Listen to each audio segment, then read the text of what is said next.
Hello and welcome back to The Sharpest Teeth. Happy Yuletide. Merry Christmas to all who celebrate. Unless you're watching this later, then happy day. Happy day to you. Okay? I am coming at you with my Shaggy Beatles haircut. I need a haircut. Anyway. I have decided that I'm only going to be doing these readings when I feel like it. I'm not going to put myself on a schedule, so you can expect these readings when they show up. I'm letting go of unnecessary pressure, and we already have cards dropping to the floor. So here we go. Oh my god. This only happens during these readings. Oh, look at that. We got the Ace of Cups and the High Priestess. Okay, yeah, we're filling up our cup and we're trusting our intuition. What did I just say? Okay? This is what we're doing. I know a lot of people are just starting to get into witchcraft, and I love that. I love seeing that.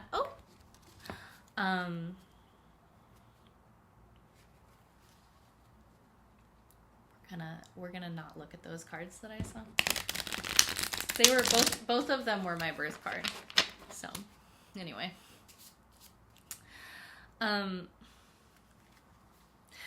I love that people are getting into witchcraft, and I'm very much looking forward to offering insight and seeing what other people are saying about their practices. And I'm also seeing a lot of people telling other people how to do things, that they're doing them right or doing them wrong. And I'm also seeing a lot of people say that there is no high priestess of witchcraft. You know, there's no pope that says what is okay and what is not okay, and that we should just be trusting our intuition and doing our best to respect closed practices. We don't fuck with closed practices unless we are a part of that closed practice. Oh my god. Okay, and I got the Three of Pentacles on the floor upright, not hidden.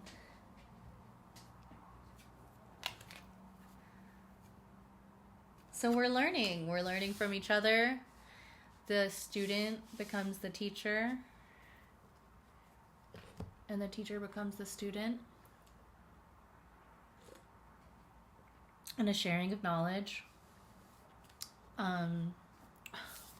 This person has the coolest robe on.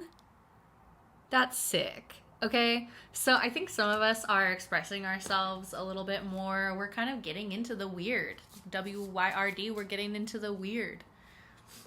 And I love that for us.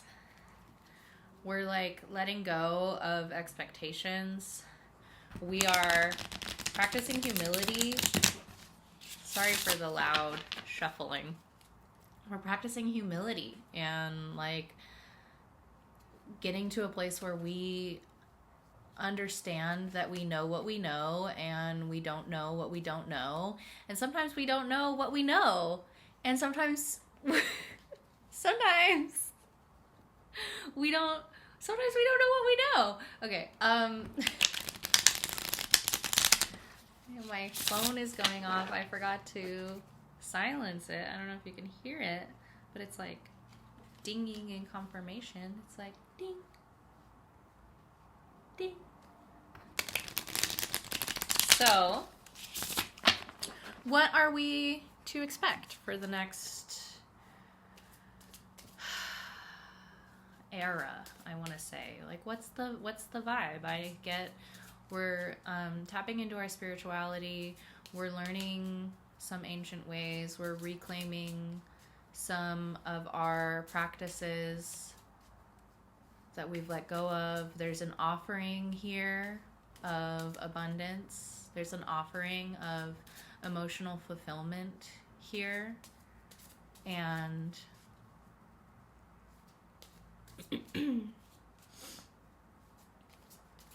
and there's some root work to be done with the lotuses. There's some shadow work. I think some of you have done the shadow work. I think some of us, like, we've done a lot of the shadow work and we're finally getting to see the blooms of the lotus come through. I've been getting the message that the spring will be a pretty exciting and prosperous time for us. I think a lot of us are leaning into the seasons a bit more. We're resting when we need to rest. Like, now is the time that we are clearing out our fields and planting our seeds, literally and metaphorically.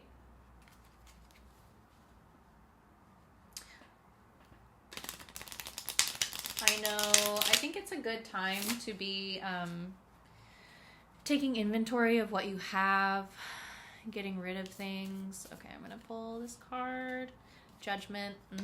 What did I just say? Out with the old and in with the new, okay? Looking over all of your abundance of things that you have in your life, people, clothes, items, food, whatever it is. My cat is like yelling. And using the things that you've had around, okay? And getting rid of the things that you don't need anymore, or at least setting them aside, getting them out of the picture.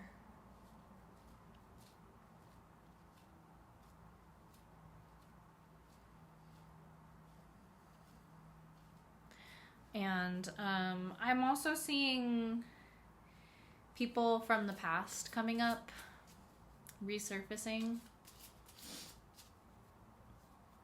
I'm seeing traumas resurfacing, old things that you thought you put to rest but are coming back to the surface.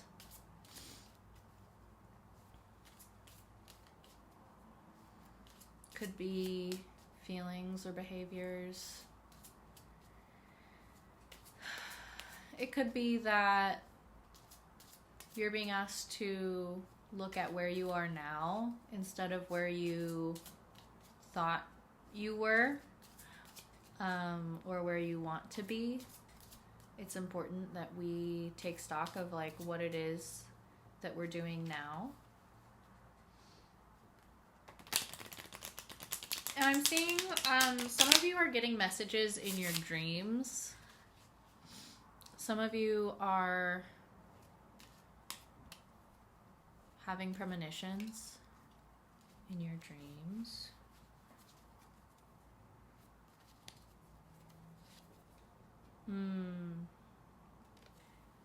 We have the Ten of Wands reversed here.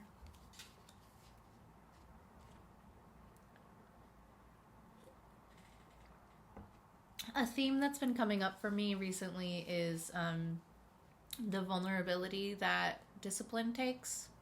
And that's something that I haven't seen anybody talk about.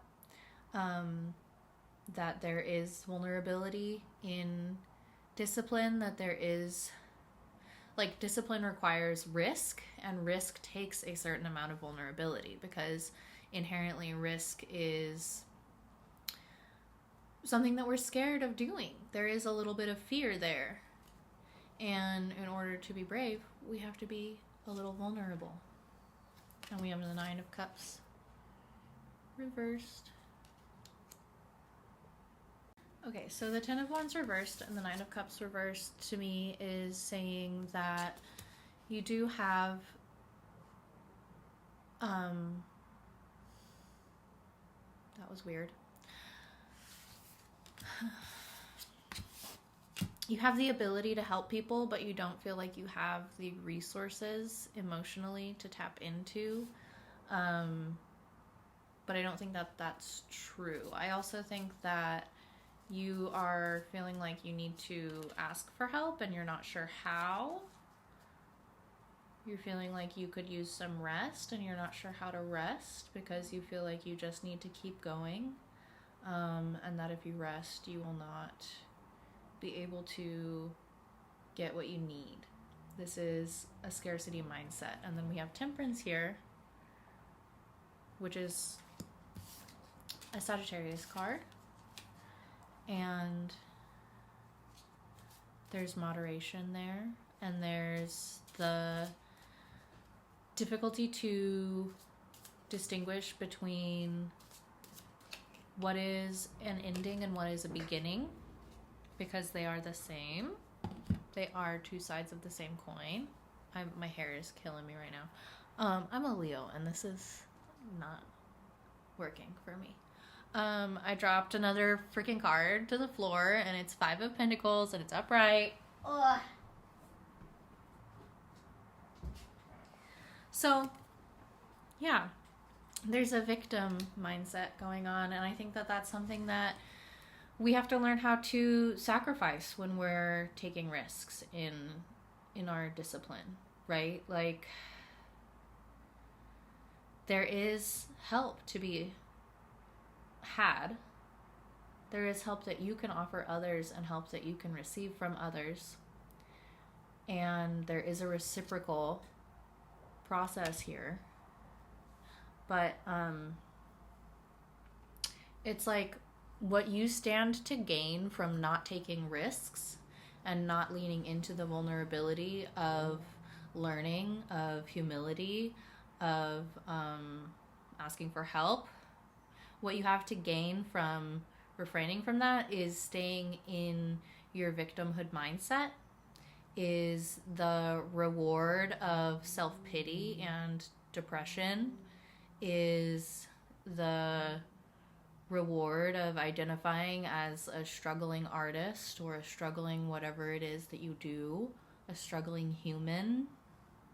We get pity from ourselves and from others. It is an identity that we hold on to, and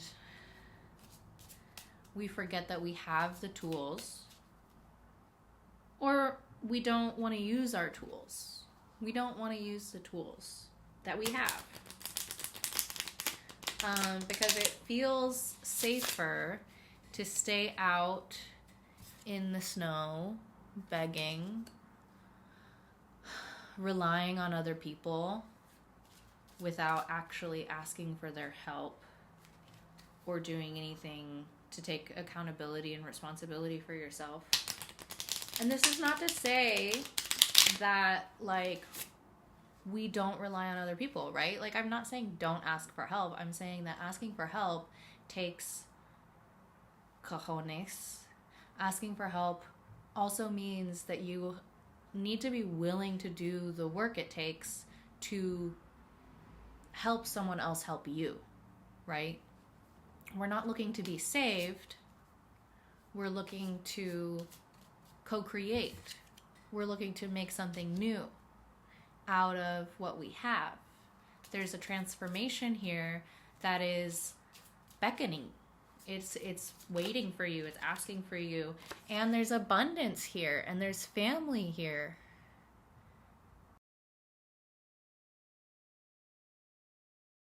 It's vulnerable to ask for help, and it's necessary, and it is available to you. It is readily available to you. There is wealth to be had. There are tools and experiences and abundance in your grasp, in your worldview. Like, it's available to you. And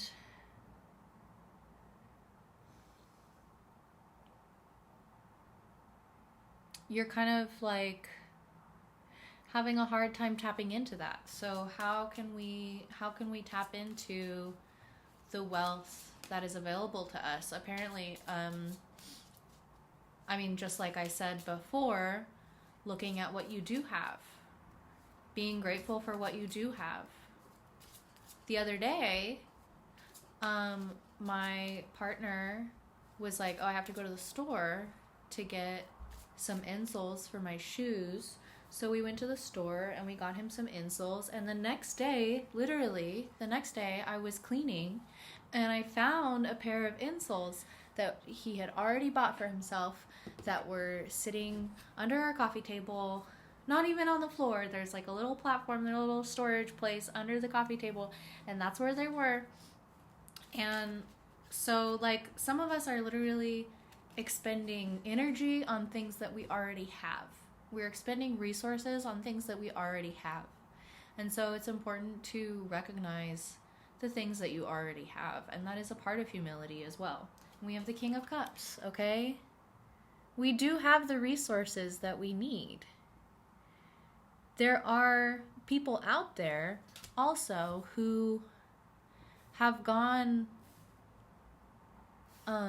through this initiation with the High Priestess and the Ace of Cups. There is someone out there who's gone through this initiation and has the resources and knowledge to share with you. So it's about seeking mentorship. It's about finding the right person to ask for help, who will actually give you the resources to help yourself and not enable you, not try to save you, but actually be there for you and teach you. And you have to be willing to learn. And I am going to pull this one on the bottom here. It's the Fool. Hello. We're all going on this new journey. And yeah, it's scary and it's exciting. And you got to get into that vibe. You got to get into that mindset of like, this is all new to me, right? You know what you know, and you don't know what you don't know, and you don't know what you know. And like, it's all there. And it's all a new journey. Even if you've been through this before, there's still new things to learn.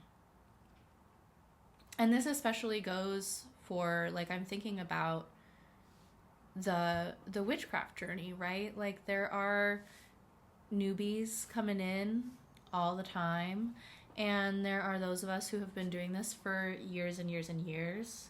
And I think any witch worth their salt knows that even if you've been doing it for a long time, we all go through different initiations.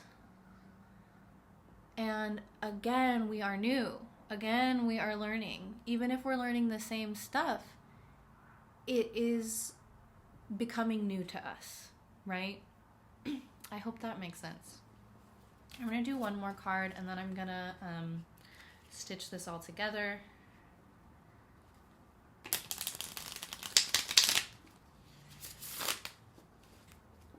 I have been getting the message that what worked for you in the past will not work for you this time.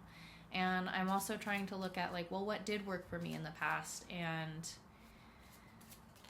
what am I, like, what can I learn from that, right? Because I think it's not that, like, oh, nothing you did in the past will work for you. Okay, we're going to take that one that fell to the floor and put the rest back.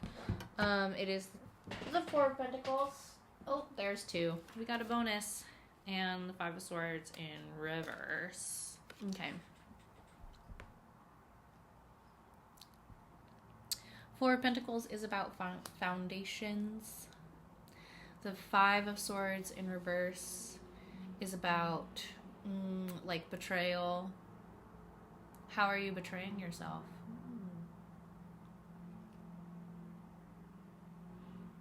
What can you do differently? Because a 5 is a turning point. And yeah, we're not here to spiritually bypass or gaslight ourselves. We're not here to do that. That's a part of looking at where you actually are now. That is a part of humility. And the Four of Pentacles, it can also be about holding on to your laurels, waiting until the moment is right, being a little selfish.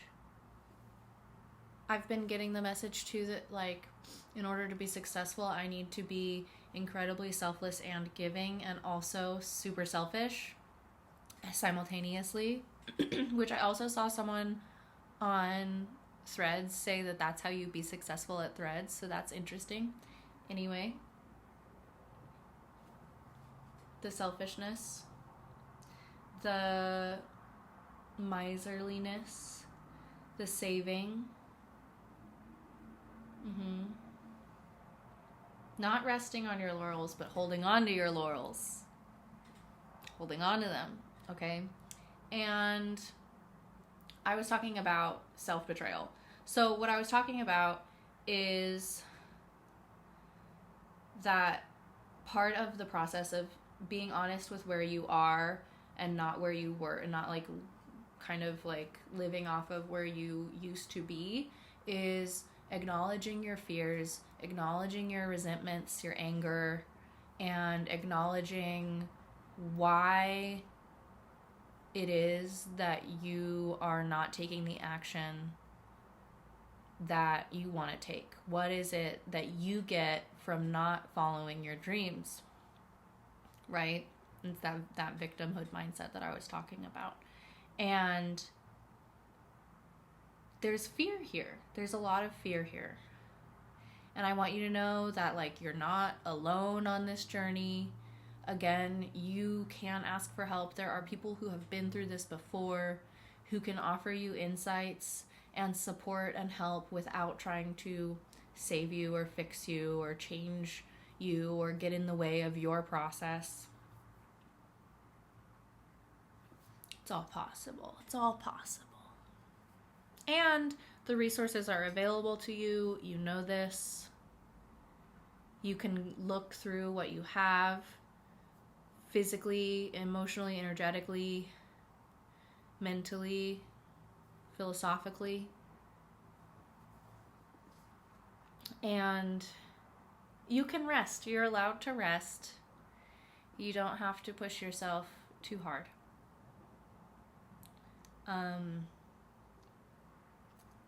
And you're afraid of burnout. And so we need to look at where the balance is for you, because that is coming in. And I think it's important to bring some excitement into things, bring that joy, bring that spark of light into the little things.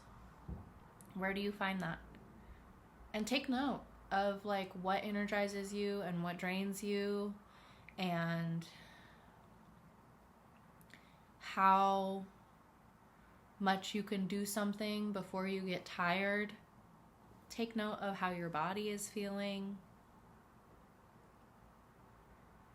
Lean into that. Rest, rest, rest. You're allowed to rest. Okay, that's enough from me. That's enough gabbing from me. I'm gonna go do the things that I've been talking about for the past 20 minutes. Hit me up if you want a reading. I'm offering spiritual coaching as well, and I'll make another video about that kind of thing. I'm around. I'm online. I'm getting over a cold, so I'm a little, it's, it's the holiday season. I'm a little out there. I will see you later. Thank you for watching.